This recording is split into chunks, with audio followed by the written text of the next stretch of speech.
Really? A flat tire?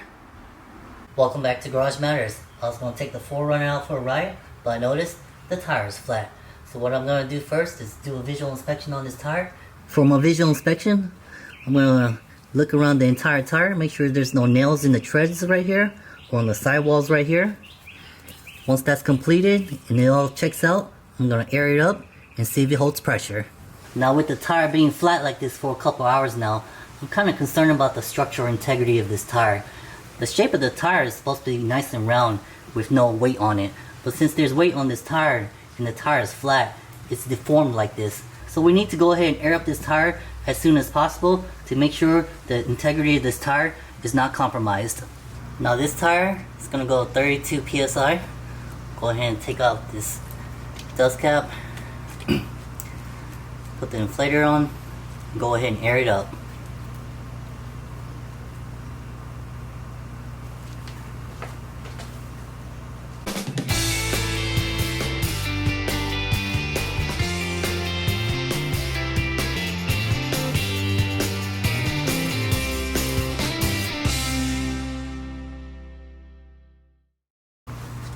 She's aired up to 32 psi. We'll go ahead and take the hose off. What I'm doing now is just listening to this valve stem right here, make sure it's not leaking. I'm going to listen to the tire as well to make sure I don't hear any hissing sounds or any leaks. And then once that's done, I'm going to go ahead and put this cap back on.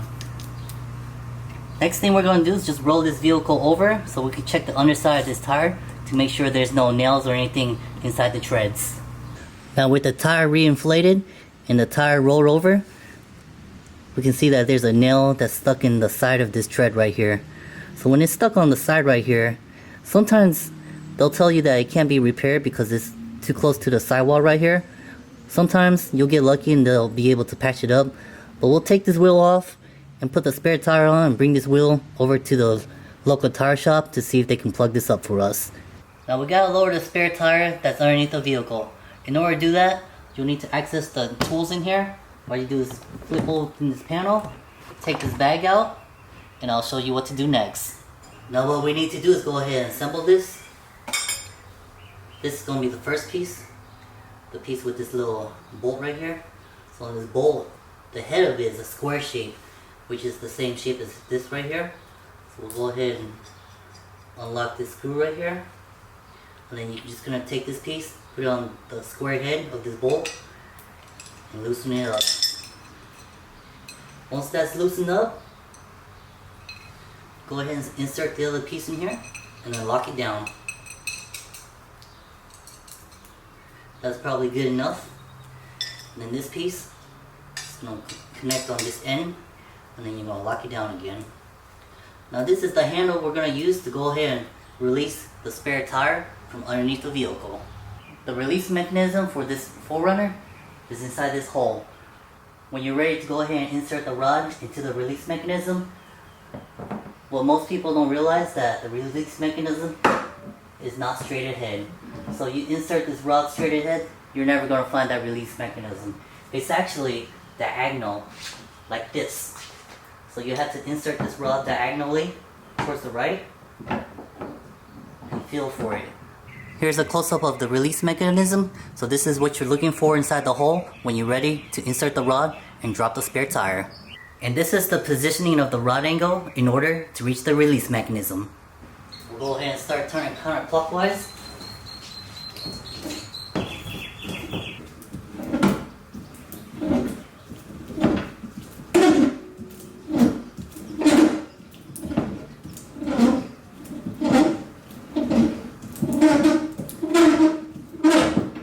Once the tire is lowered to the ground, you're going to follow this chain all the way down, stick your hand inside the hole, and pull out this keeper.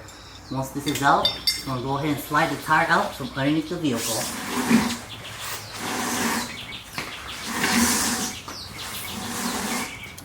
Since we're in the garage, we're just going to use this floor jack and jack the vehicle up.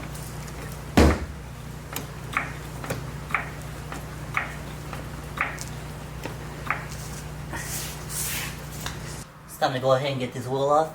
These lug nuts are going to be 21 millimeter.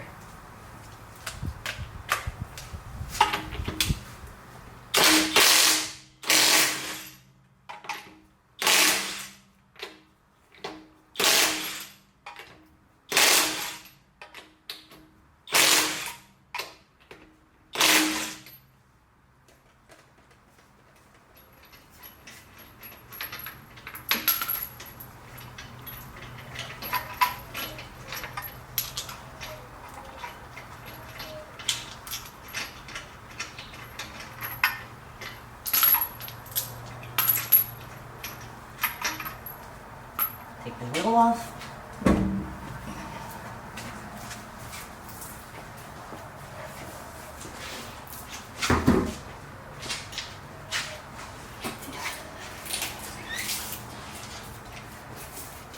Bring the new one in.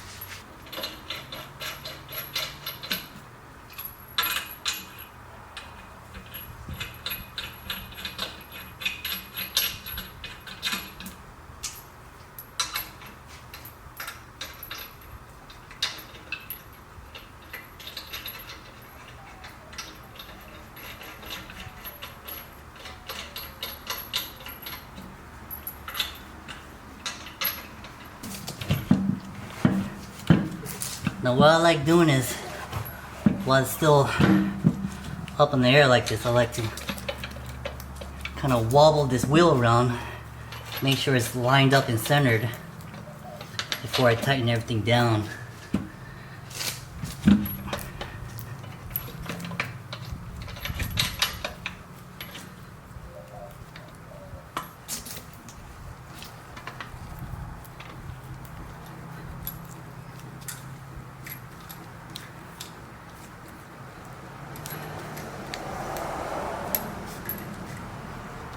Now it's time to go ahead and torque it down. So the owner's manual say that you're supposed to torque it to 83 foot-pounds for a steel wheel. How do you know if it's a steel wheel? Well, you can use a magnet to find out. I'm going to start off with this breaker bar and then torque it down with the torque wrench.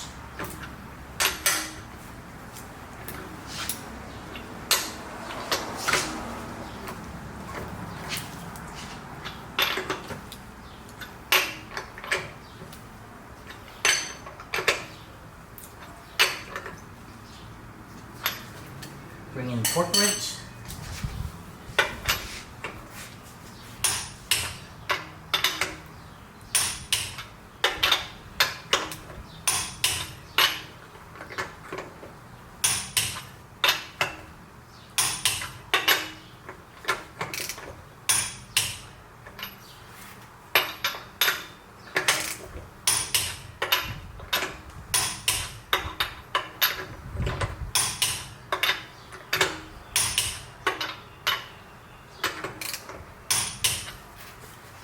Now she's torqued down spec, which is 83 foot-pounds for this spare wheel.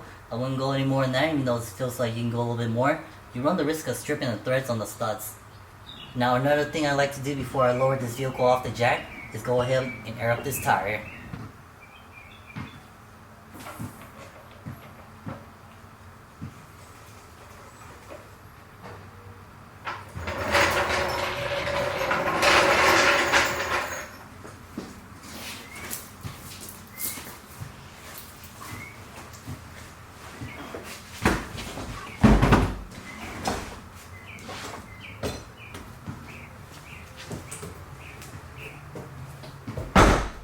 Now what I thought was going to be as simple as just airing up this tire, it actually ended up being a nail inside the tire.